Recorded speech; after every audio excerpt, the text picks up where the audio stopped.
Bili na kayo, Ale. Asin ho, oh. Maganda to, mga buo ho. Mura lang dito. Dito na lang ho kayo bumili. Anak, hayaan mo sila kung saan nila gustong bumili. Mamaya mapaaway ka pa dyan, kakatawag mo na mga mamimili. Aba, Nay, palengke to. Ganun talaga para makabenta tayo. Larita, isang tabo nga ako. Baka pagalitan na naman ako ni nanay. Alam mo na pag di ako nakabili. Kung ano kasi yung inuuna mo kaya ka napapagalitan. Ang laki mo na, Tonyo. Pinapagalitan ka pa ni Tia.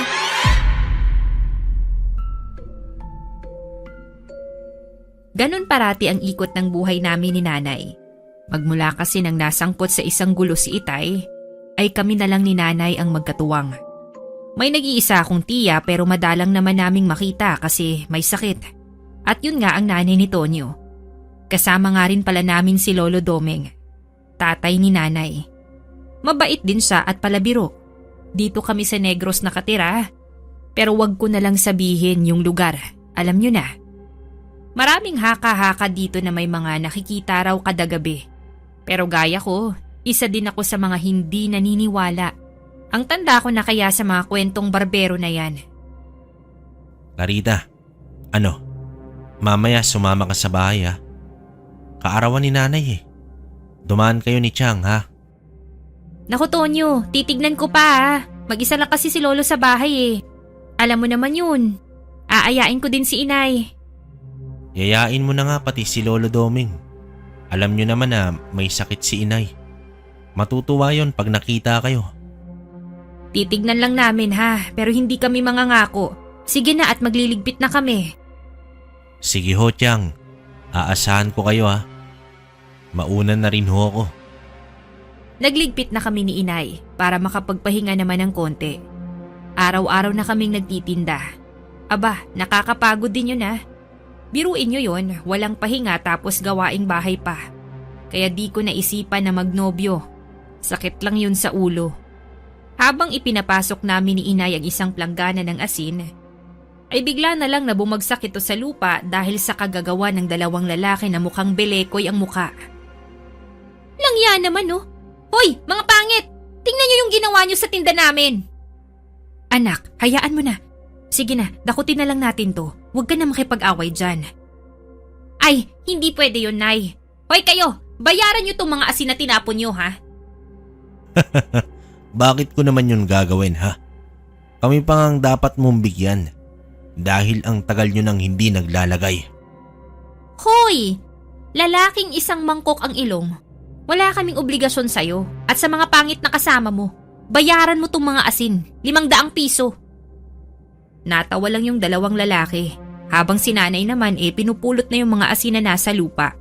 Nakatingin lang yung mga kapwa naming tindera, kasi nga, takot sila dito sa pangit na lalaki. Ilang saglit pa ay lumapit yung lalaki. Tinatapak-tapakan ang mga asin na pwede pa sana naming itinda. Kaya mas lalo akong nainis sa galit. Pinulot ko yung planggana na may laman pa ng konting asin tsaka ko ito ipinalo sa ulo ng lalaki. Napasingha pa yung mga kasama naming kapwa ko ring nagtitinda dahil sa ginawa ko. Nagulat din yung lalaki dahil sa pagpukpok ko sa ulo niya. Masama pa nga ako nitong tinitigan. Kaya namewang ako sa harapan nila. Ayoko kasing inaabuso kami porket mga babae lang kami. Babayaran mo ba? Uulitin ko sa'yo yung ginawa ko. Ang yabang mo naman. Buisit kang babae ka. Titirisin kita ng pino. Gawin mo! Anak, wag mo nang patulan yan. Pasensya na kayo mga mister. Anong pasensya? Maglagay kayo. Para aalis na lang kami dito. Ang ginawa ko ay inabot ko yung matalas namin na pisaw. Parati naming dinadala to ni Inay para kung makasalubong man kami ng mga mababangis na hayop sa daan ay may panlaban kami. At mukhang dito ko ito magagamit. Sige, lumapit ka nang maputol yung ulo mo. Lapit! Clarita, tumigil ka na sabi. Ano ka ba naman? Nay, pag hinayaan natin yung mga yan, gagawin nila yan ulit. Hindi matatakot yung mga yan. Uulit-ulitin din nila to. Hindi lang sa atin, kundi sa lahat ng mga nandito. Lagot ka sa akin ngayong babae ka. Lapit ka. Nang makita mo yung sakit ng katawan mo ngayon. Humakbang ito patungo sa akin kaya inambahan ko ito ng taga. Nanlaki pa ang mata nito dahil akala niya yata ay masisindak niya ako ng ganun kadali lang. Nang makita siguro nito na hindi ako nasisindak, ay hindi na ito muling humakbang pa. Umatras na lang ito at tinapik yung kasama niya. Nakahinga ako ng maluwag nang tuluyan na itong umalis. Ano ka ba naman bata ka? Ipapahamak mo pa talaga yung sarili mo dahil lang dyan sa asin? Anong lang, Nay? Nilalang mo yung isang plangganang asin? Aba, 500 piso rin ho yan.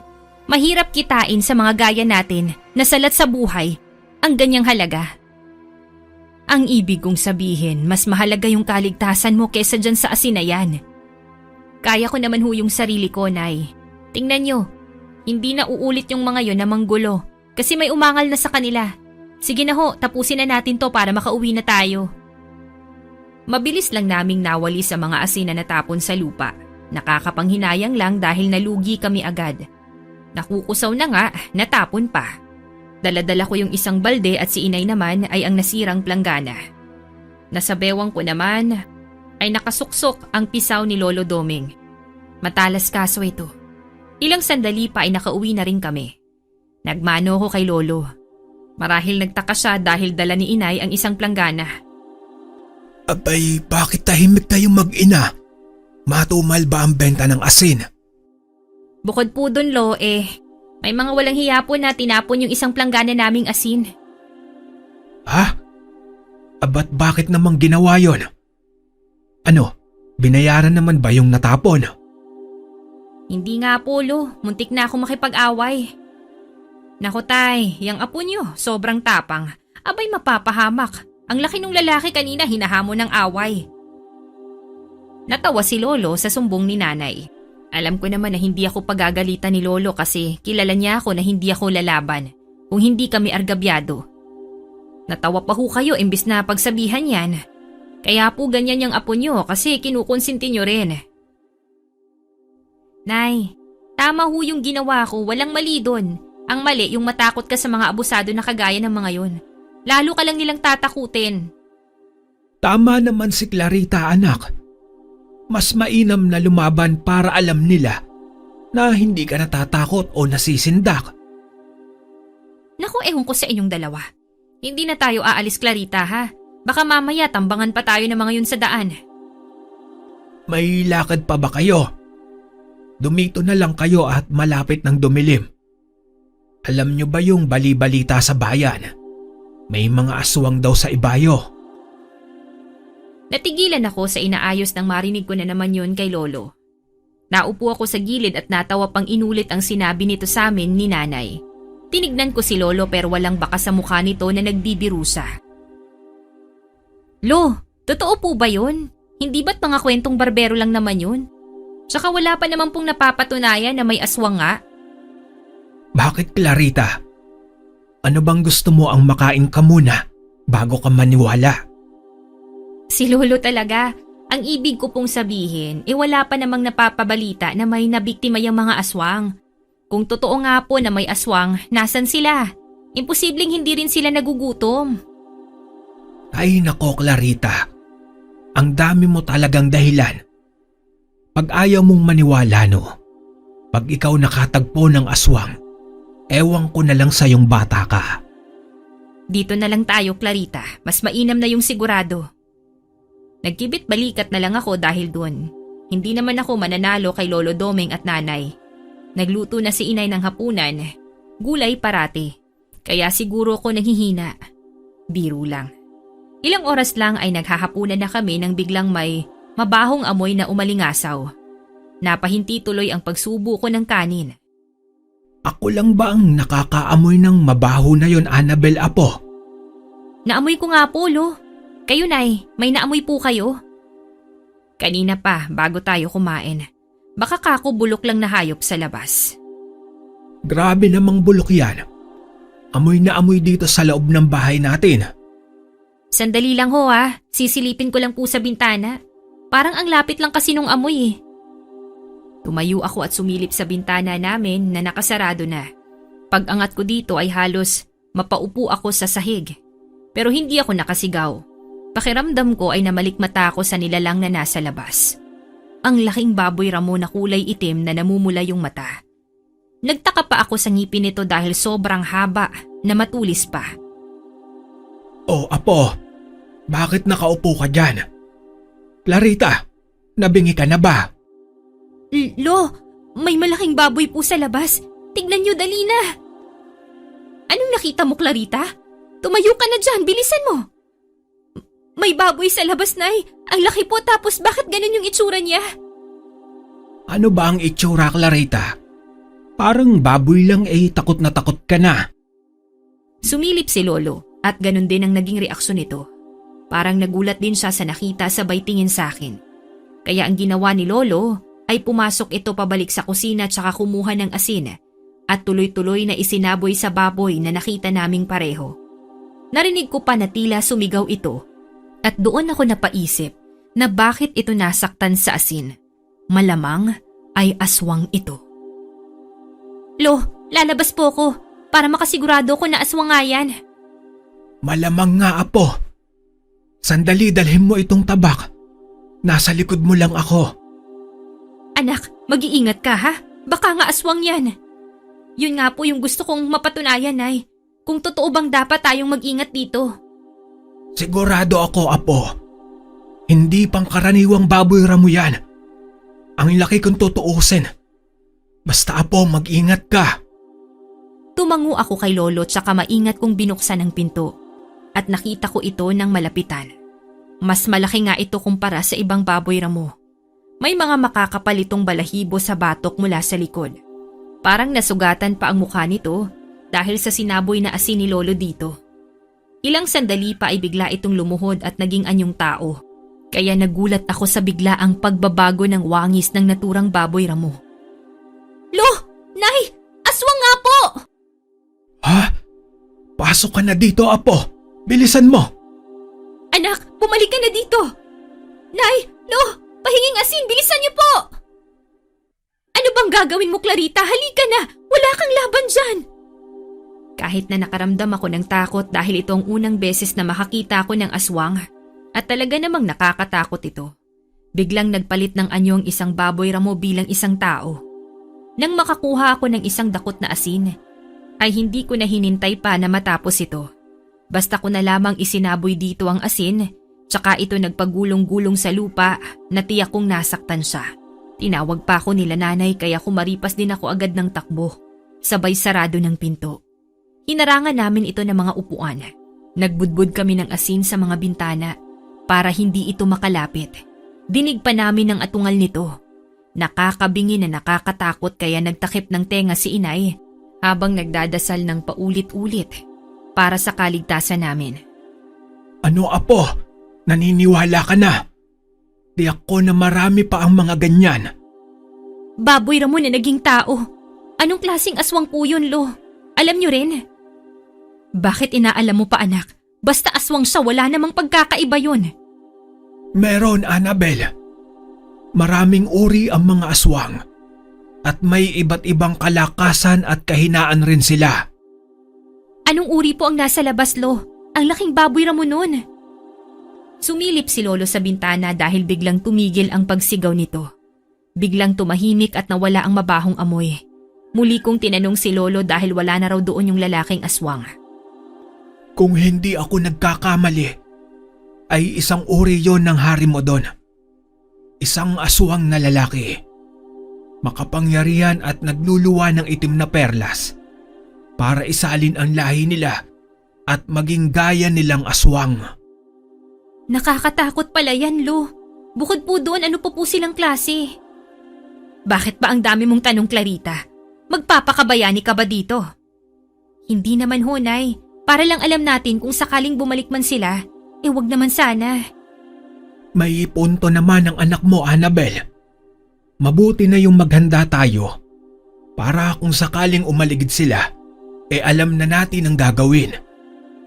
Nasabi na nga sa akin kung anong klase ang mga harimodon. Nagulat ako dahil mahusay pala si Lolo sa mga uri ng aswang. Akala ko talaga ay kwentong barbero lang ito. Pero napatunayan ko na totoo nga pala talaga na may aswang.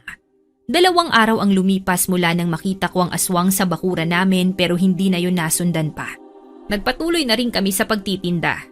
Mas madalas nga lang ako na lang dahil inaalala ko kasi si Lolo. Mag-isa lang kasi ito sa bahay kaya hindi na sumama pa si Inay. Hoy Clarita, Ayoko kasing gabihin sa daan, Tonyo. Alam mo na, baka mamaya may aswang pa na sumulpot. aba, anong nangyari at mukhang naniniwala ka na yata? Bakit? Inaswang ka ba kagabi? Sira, pero totoo insan, may aswang nga dito. At tama si Lolo, kaya kung ako sa'yo, uuwi rin ako ng maaga. Ano yun? Bakit nagtatakbuhan sila? Oo nga no, Ali, ano ho yung meron doon? Bakit ho kayo natatakot? Para kayong inaabol ng aswang ah. Ano ho ba yun? Si Tomas, nag-aamok pero ibang itsura niya. Para siyang asong ulol. Nandun nga at 3 na yung nakakagat niya. Ho, delikado yan. Sige ho, Tonyo, tara puntahan natin bilis. Ayaw man akong samahan nito pero wala rin siyang nagawa. Nang makarating kami sa lugar ay tama nga ang sinabi ng Ali. Para silang mga ulol na aso. At kung mapapansin mo ang mga mata nila, parang kulay itim lang lahat. Mabuti ay isinukbit ko ang tabak sa bewang ko. Natakot si Tonyo dahil sa nakita niya. 3 ang mga lalaking tila mga wala na sa katinuan. Doon ko naalala ang isa pang senyales na nahawa ka ng isang harimudon. Sa laway lang daw nito ay nagiging isa ka na sa kanila. Marahil ay hindi nila ito alam kaya ganito ang sinapit nila. At pag marami silang nakagat, dadami ang mga kagaya nilang aswang dito sa bayan. Kaya sinabi ko ito kay Tonyo para makapag-ingat siya. Ibig sabihin insan, hindi na sila babalik sa dati? Yun ang alam ko, kaya dapat mag-ingat ka na hindi ka malawayan dahil kung hindi ay matutulad ka sa mga yan. Kung ganun, dapat balaan silang lahat para makapag-ingat din. Tara, tutulong ako para mapadali ang lahat. Sige, kayong lahat, huwag kayong magpapakagat sa kanila. Kung hindi, mahahawa kayo kaya bilisan nyo ng tumakbo. Tara insan, bumalik na tayo para makakuha ng asin. Aswang yan, kaya alam ko, takot din sila sa ganun. Bilisan mo na. Mabilis kaming tumakbo ni Tonyo para makakuha ng isang tabong asin dahil ang bilis din ng pagtakbo ng mga lalaking naging aswang na. Nagkakagulo sila at ang iba naman ay nagsisipagtago na sa kanilang mga bahay. Pag hindi sila napigilan, dadami pa sila at baka mahawa pa pati mga bata. Samantala, di pa man kami nakakapasok ni Tonyo sa pwesto ko, ay nahila siya ng isang lalaki na nahawaan ng laway. Sa gulat ko, ay agad kong napukpok ang ulo nito pero parang baliwala lang sa kanya. Nang iwan nito si Tonyo, ay sa akin ito agad dumiretso. Kaya wala na akong nagawa kundi hugutin ang tabak. Tinaga ko ito sa bungo, kaya napaluhod siya sabay padapang bumagsak sa lupa. Hindi ako nakagalaw dahil sumandirit ang dugo niya sa damit ko. Ayos ka lang insan? Ha? Oo, ayos ako. Nagulat lang ako kaya ganun. Dali, asin, kukuha pa tayo. Baka may iba ka pa dyan na patalim. Yung mahaba ha, para hindi ako matalsikan ng laway nila. Wala na, umanap ka na lang ng basta kahoy. O kaya kahit na tubo, baka meron dyan. Tama, sa likod sandali. Kumuha ka na ng asin habang wala pa. Isarado mo tuloy yung pinto. Paglabas ni Tonyo ay kumuha na agad ako ng isang tabong asin at nilagay ko ito sa bag na dala ko. Dumaan naman si Tonyo sa gilid kaya hindi na nito kinailangan pang bumalik sa harap. Natigil ako sa dapat kong sabihin nang may marinig kaming ingay sa labas ni Tonyo. Nang silipin namin ay ang 2 pang aswang na nahawa sa laway ng isang harimudon. Yumuko pa kami ni Tonyo. Pero nakasilip naman kami sa maliit na butas ng pwesto namin kaya kitang-kita naming 2 ang itsura ng mga to. Anong gagawin natin? Baka may makagat pang mga yan. Huwag kang maingay. Kaya nga dito muna tayo. At siguradong marami pa yung mga yan. Dapat dito pa lang mapatay na natin sila. Kasi sila ang magpapadami dito. Kaya mo ba? Basta wag kang lalayo. Kakayanin ko yan para sa kaligtasan ng marami. Tumayo ako habang tanga ng itak. Si Tonyo naman ay nakakuha ng tubo sa likod kaya meron na rin siyang panlaban sa mga to. Nilakasan ko ang loob ko. At sabi ko kay Tonyo paglapit ng sabay tsaka siya lumabas. Binuksan ko ang pinto kaya sa akin nabaling ang atensyon ng dalawang aswang. Naglalaway ito kaya natakot ako para kay Tonyo dahil baka hindi niya kayanin. Mag-ingat ka, pinsan. Nasa likod lang ako. Sa hudyat ko ha, tatayo ka. Sige, handa na ako, insan. Tumango ako tsaka mabilis na binuksan ang bag na may laman na asin. Ang bilis ng pagtakbo nito. Parang may 4 na mga paa. Agad kong sinabuyan ito ng asin at sumunod na sumugod ang isa kaya naman tinawag ko si Tonyo. Dali-dali din itong tumakbo at hinampas sa likod ang isang aswang. Napahanga pa ako kay Tonyo dahil may mga balot ng damit ang braso nito at may pugong pa sa ulo. Ayos ba, insan? Walang hawa to?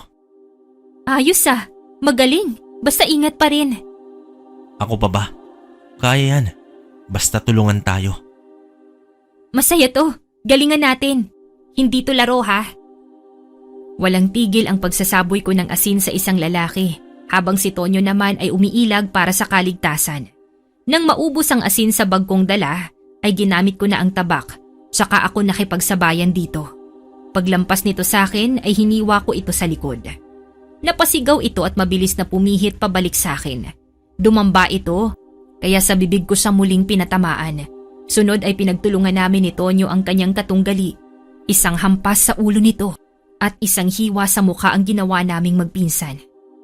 Tapos, kailangan nang masabihan sila inay at lolo. Tama. Palagay ko, wala na ang iba. Uuwi muna ako para masiguro yung kaligtasan ni inay. Ingat ka sa pag-uwi mo. Ikaw rin. Baka mamaya nagtatago lang sila. Lagyan nyo rin ng asin yung mga pinto at bintana nyo ha. Tatandaan ko, insan. Mauna na ako at walang kasama si nanay sa bahay. Ano, kita tayo dito bukas? Hindi ko alam. Baka sa isang araw na siguro, Tonyo. Mahirap na. Isasarado ko na lang ng maigi tong pwesto ko. Tapos mag-uuwi ako ng asin. Ikaw, magdala ka din tapos tara na, bago pa dumilim. Mabilis kong ipinagsalok si Tonyo ng asin para makauwi siya ng ligtas. Alam na niya kasi ang itsura ng mga aswang na taong nahawa. Naghiwalay na kami ni Tonyo ng mga oras na yon matapos ko itong bigyan ng isang supot na asin. Dala ko ang itak at may asin din. Tiyak ko naman na walang harimodon dito. At lahat ng madadaanan ko ay sinabihan ko na magsarado na agad sila ng pinto. Pero sa isang tindahan ay nakita ko ang tila pamilyar na mukha ng isang lalaki na nakatingin sa akin. Hindi ko nga lang maalala kung saan ko ito nakita. Pero malakas ang pakiramdam ko. Nakita ko na rin siya. Mabilis pa akong naglakad at sumakay sa isang tricycle para mas mapabilis pa ang aking pag-uwi. Nay! Manong salamat ho ah. Umuwi na rin po kayo agad ah. O anak, ba't parang nagmamadali ka ha? Kumusta yung benta mo? Sa loob na ho tayo, Nay. Bilis. Ano bang nangyayari sa'yo ha? Ba't ka ba nagkakaganyan? Anong problema, Apo? Bakit parang may humahabol sa'yo? Tsaka maaga pa, bakit isinasarado mo na yan ha? Bakit, Apo? May naging gulo ba sa bayan? Napatigil ako at tumingin sa kanila na saktong naghihintay din pala ng sagot ko sa dahilan ng mabilis kong pagkilos. Siniguro ko muna na saradong maigi ang mga bintana namin. Kaya nang lumapit ako sa kanila, ay hinihintay na nila ang isasagot ko. Ang totoo niyan, Nay, Lo, napalaban po kaming dalawa sa bayan. Kayong dalawa? Sino ba yung tinutukoy mo? At saka, saan ba kayo napalaban? Kami po ni Tonyo. Nandun po kasi sa kanina nang may gulong nangyari. Mga nangingikil na naman ba sa pwesto? Mga tao talaga na yan. Hindi magtrabaho ng parehas. Mga aswang polo. Nagulat si Lolo sa sinabi ko kaya nawalan sila ng sasabihin mga ilang minutong lumipas. Nakatingin lang ako sa dalawa at hinihintay ko yung sasabihin nila, lalo na si Inay. Nakatingin lang ito sa akin at nang maisip siguro ni Inay ang sasabihin ay napatampal ito sa noo niya. Aswang baka mo, Apo. Paano nyo nilabanan ni Tonyo yon? Lo, basta asin po, saka etong itak ko po. at may hawak na tubo si Tonyo. Mga tao sila, Nay, Lo. Nahawa sa laway ng isang harimudon, gaya ng sabi ni Lolo. Magaling ang ginawa nyo. Pero delikado yon lalo na ang laway nila. Napatay nyo ba? Opo, sandali lang po at magbibihis lang po ako ng damit. Mabuti at walang nangyari sa inyong dalawa. Baka nasundan ka pa dito.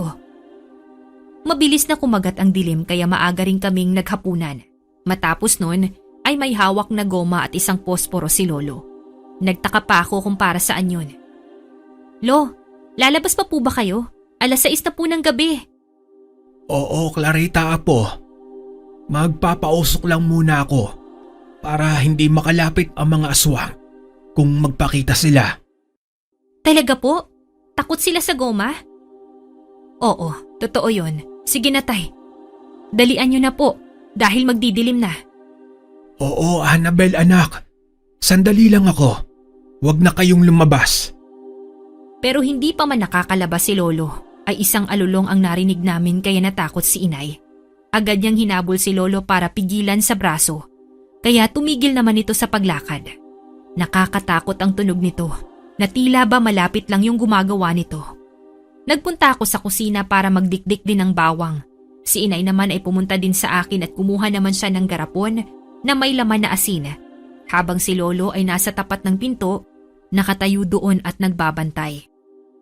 Alam kong imposible itong gagawin natin. Pero naniniwala akong tutulungan tayo ng Diyos, anak. Tama po yun, Nay. Ang hindi ko lang po alam ay bakit andito sila sa ating lugar. Ang hirap lang naman natin eh.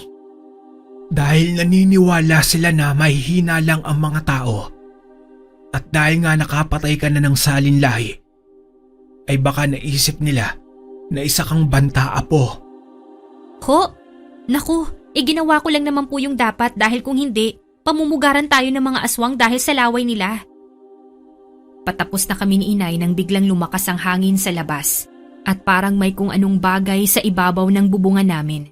Kaya natigil kaming dalawa ni Inay sa aming ginagawa habang si Lolo naman ay kumuha ng itak at ilang matatalas na bagay. Isinalin ko ang dinikdik na bawang sa isang plastik at nilagyan namin ni Nanay ng asin. Matapos yon ay naglakad na ako palabas. Pero pinigil muna ako ni Inay dahil alam kong natatakot siya para sa aming tatlo. Anak, mag-iingat ka ha. Huwag kang lalapit masyado. Opo, Nay. May paraan po doon para hindi matalsikan ng laway. Ano, Apo? Saan mo nalaman yan? Kay Tonyo po. Nay, pahingi ng ilang damit na hindi na po magagamit. Ilalagay ko po sa braso ko para iwas laway ng harimudon. Tama nga no, sandali lang anak. Sandali lang na nawala si Inay at pagbalik niya ay may dala na rin siyang ilang piraso na mga lumang damit. Binalot ko ang mga braso ko para ligtas kung sakali na may iba pang kasama ang mga ito. Ngumiti ako kay Inay at Lolo para ipakita sa kanilang matatapos din to. Isang kalabog ang narinig namin sa likod at dumungaw ako. Si Tonyo pala. Nanlaki pa ang mata ko. Akala ko'y aswang na rin ito pero nang magsalita siya ay doon ko napatunayan na hindi pala. Insan, papasok ako. Anong ginagawa mo dito ha? Dalian mo. Mabuti at wala kang nakasalubong na aswang. Saan ka dumaan? Sa likod. Ang dami nila, Insan. Kaya ako nandito. Dahil ilan sa mga kalalakihan at mga babae ang naging tulad din nila. At malamang, narito din sila ngayon. Sino yan anak? Oh, Tonyo! Bata ka, mabutit maayos kang nakarating dito. Mabuti nga ho. Malakas na kalabog muli ang narinig naming lahat. At sa tingin ko ay hindi na tao yun. Tumango sa akin si Tonyo at gaya ko ay may dala din siyang asin. Nauna akong naglakad at sumunod sila sa akin. Ang sabi ko kila Inay ay maiwan sila sa loob at huwag bubuksan yung pinto kahit na anong mangyari. Ayaw pa nga nito nung una pero napapayag ko rin dahil kay Lolo. Naiyak pa nga si Inay pero sabi ko, kaya namin. Huwag kayong mag-alala, Tiyang. Kaya namin to ni Clarita. Mag-iingat kayo mga apo. Gabayan kayo ng ating mahal na Panginoon. Basta Nay, kahit anong mangyari huwag kayong lalabas. Sige apo. Kaya niyo yan ni Tonyo ha? Napatango na lang ako Kahit ang totoo niyan ay kinakabahan ako. Pero andito na at wala nang atrasan pa to. Lumabas na ako at sumalubong sa akin ang lamig ng hangin. Tama nga si Tonyo. Marami ang mga nandun at hindi ko maintindihan kung bakit kailangan pa nilang pumunta dito sa aming lugar.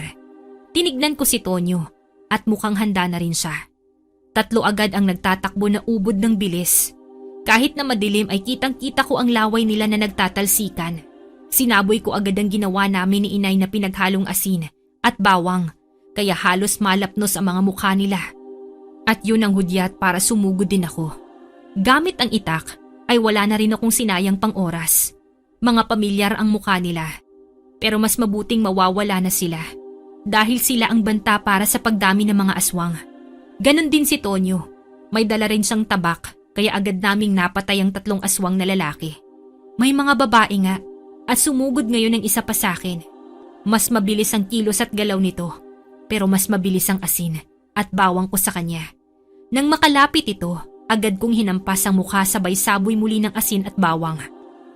Nahilam ito kaya nang tagain ko ito sa braso ay wala na siyang nagawa pa. Sunod nun ay ang pagsaksak ko sa dibdib niya. Insan, sa likod mo. Humilag ka. Salamat, Insan! Lumalakas ng hangin yung laway nila. Oo, handa na ako dyan. Basta akong bahala dito sa iba. Salamat! Nang matapos namin ang iba pang aswang na nahawa ng laway nito, ay sumulpot ang 2 malaking baboy ramo. Napatigil kami ni Tonyo dahil konti na lang yung asin ko at bawang. Kaya ko pa at kakayanin ko pa yan. 2 na lang sila ngayon. Ngayon pa ba ako mapapagod? Ang insan ko, matapang na, maabilidad pa. Dapat nating matalo yan dahil sa tingin ko, siya ang punot dulo nito. Palagay ko nga insan. Paano? Sa likod mo lang ako? May asin pa ako dito. Akong bahala sa isa. Nakatayo kaming 2 ni Tonyo nang biglang kumutkot sa lupa ang isang malaking baboy ramo. Nakatingin lang kaming 2 nang tumakbo ito kasabay ng isang baboy ramo. Sa gulat ni Tonyo ay naupo ito pero mabilis ding nakatayo agad. Lumundag ang isang baboy ramo kaya hindi ko na ito nasabuyan ng asin. Sunod na sumugod ang isa at yun ang napagtuunan ko. Mabuti at hawak ko ang itak kaya nasugatan ko ito. Namumula ang mata nito. Nagwawala naman ang kalaban ni Tonyo dahil nalagyan pala ng asin ang mata nito. Insan, ayos ka lang? Oo, wag mo na akong alalahanin. Kaya ko pa. Mabuti, hindi ka pwedeng masugatan kung hindi lagot ka sa akin. Kinuha ko ang huling bala ko, ang asin na may bawang. Saktong sa sugat niya isinaboy ko ito, kaya nabuwal ito sandali at napahiyaw sa sakit. Umusok pa ito tanda nang tumalab ito sa kanya. Ako na ang sumugod habang iniinda nito ang sakit. Nataga ko ito sa batok kaya naglabasan ang mga dugo nito. Pero kahit na may sugat na siya, ay nakatakbo pa ito para sugurin ako. Kaya alam ko na kung saan ito pupuntiryahin. Nilagyan ko ng asin ang talim ng itak at nang makalapit ito, ay inusukan ko siya at idiniin ko pa ng husto para tagos sa puso nito. Bagsak ito sa lupa habang sumisigok. Binalingan ko si Tonyo at nakita kong hirap na siya kaya tumakbo ko para lundagin ang batok nito at itarak ang itak dito. Pero parang magilas ang natapat sa kanya dahil malakas ang pandaman nito. Mabilis itong lumihis kaya hindi ko ito nadaplisan. Magaling siya, insan. Mas magaling yung itak ko dyan. Sabay tayong sumugod. Sige, magandang ideya yan. Para makilos siya. Sa kaliwa ka, dito ako sa kanan. Ngayon na! Sinabuyan ni Tonyo ng asin ito kaya napapikit ang baboy ramo. Nasugatan ko ito at sa isang paa. Kaya kahit gusto man itong umatras ng mabilis ay hindi na niya nagawa dahil lubha na itong nasugatan. Huli na ang asin na may bawang na hinagis ko dito kaya pinuruhan ko na siya sa ulo. Paglapit ko, muntik na ako nitong masagpang. Mabuti at napukpok ni Tonyo ang ulo nito at sinabayan ko na ng pagsaksak sa puso niya para wala nang kawala pa. Sinigurado namin ni Tonyo na patay na ito bago pa namin iwan. Bumukas agad ang pinto at sinalubong ako ng yakap ni inay at lolo. Hindi kahit kailan sumagi sa isipan ko na makakapatay at papatay ako ng aswang. Mas lalakas ang samahan kung magtutulungan. Hindi porket babae ay wala ng kakayahan. Parating ipakita na kaya mo at huwag panghinaan ng loob. Dahil kahit wala ng pag-asa, andyan ang Diyos na mas makapangyarihan sa lahat. Wakas.